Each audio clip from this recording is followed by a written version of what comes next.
Hello all welcome back to my channel lifestyle of Jesi Thoufi. എല്ലാവർക്കും സുഖമല്ലേ?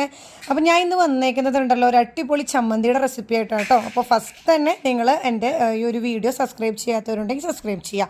അപ്പോൾ ചെമ്മീൻ ചമ്മന്തിയാണ് ഉണ്ടാക്കാൻ പോകുന്നത്. അതിനായിട്ട് കഴുകി വൃത്തിയാക്കി നമ്മൾ വറുത്തെടുത്ത ചെമ്മീനും അതേപോലെ തന്നെ മാങ്ങയും ആണ് കേട്ടോ നമ്മൾ ഫസ്റ്റ് ഇൻഗ്രീഡിയൻ്റ് ആയിട്ട് എടുത്തേക്കുന്നത്.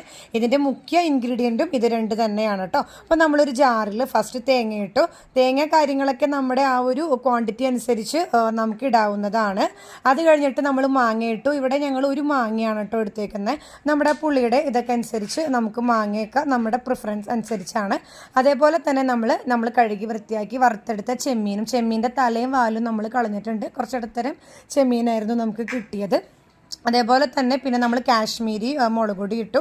പിന്നെ നമ്മൾ എരിവുള്ള മുളക് പൊടി ഇട്ടു. രണ്ടും ഇട്ടിട്ട് കളർ വരാനും അതേപോലെ തന്നെ എരിവിനും വേണ്ടിയിട്ട് ഇട്ടു. അതൊക്കെ നമ്മുടെ ആ ഒരു ടേസ്റ്റ് അനുസരിച്ച് നമുക്ക് ഇടാവുന്നതാണ് കേട്ടോ. അറ്റ് ലാസ്റ്റ് കുറച്ച് കറിവേപ്പില ഇട്ടു, ഒരു ചെറിയ ഭംഗിക്കും. അതേപോലെ തന്നെ ഒരു വേപ്പില ഇടുന്നത് ഒരു പ്രത്യേക ഒരു ടേസ്റ്റാണ് കേട്ടോ.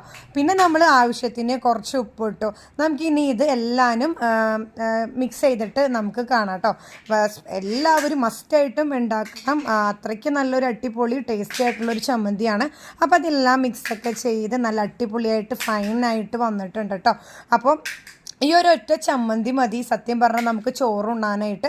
അത്രയ്ക്ക് സൂപ്പറാണ്. ഉമ്മച്ചിയുടെ സ്പെഷ്യലായിട്ടുള്ളൊരു ചമ്മന്തിയാണ്. ചിലവർ ഇതിനകത്ത് ഉള്ളി കാര്യങ്ങളൊക്കെ ഇടും കേട്ടോ. നമുക്ക് പക്ഷെ ഉള്ളി ഒന്നും ഇടണ്ട. ഉള്ളി ഇടാതെ തന്നെ നല്ലൊരു പ്രത്യേക ടേസ്റ്റ് കാര്യങ്ങളായിട്ട് തന്നെ ഒരു ചമ്മന്തി തന്നെയാണ് കേട്ടോ. കണ്ട എന്താണല്ലേ മൊഞ്ച് ചമ്മന്തിക്ക്. ഈ മൊഞ്ച് പോലെ തന്നെയാണ് നമ്മുടെ ഈ ഒരു ചമ്മന്തിയും. നമുക്ക് ഒത്തിരി ചോറ് തിന്നാൻ പറ്റും. ഈ ഒരു കറി മാത്രം മതി. എല്ലാവരും മസ്റ്റായിട്ട് ഉണ്ടാക്കി നോക്കാം. ഇവിടെ എൻ്റെ മോൻ ഉണ്ടാക്കിയിട്ടുള്ള റിവ്യൂ ആണ് കേട്ടോ വന്നേക്കുന്നത്. അപ്പോൾ ഇഷ്ടപ്പെട്ടാൽ ലൈക്ക് ചെയ്യുക, ഷെയർ ചെയ്യുക, കമൻറ്റ് ചെയ്യുക. നിങ്ങളുടെ കമൻറ്റ്സ് എന്തായാലും വേണം. സബ്സ്ക്രൈബ് ചെയ്യാൻ മറക്കരുത്. ബൈ.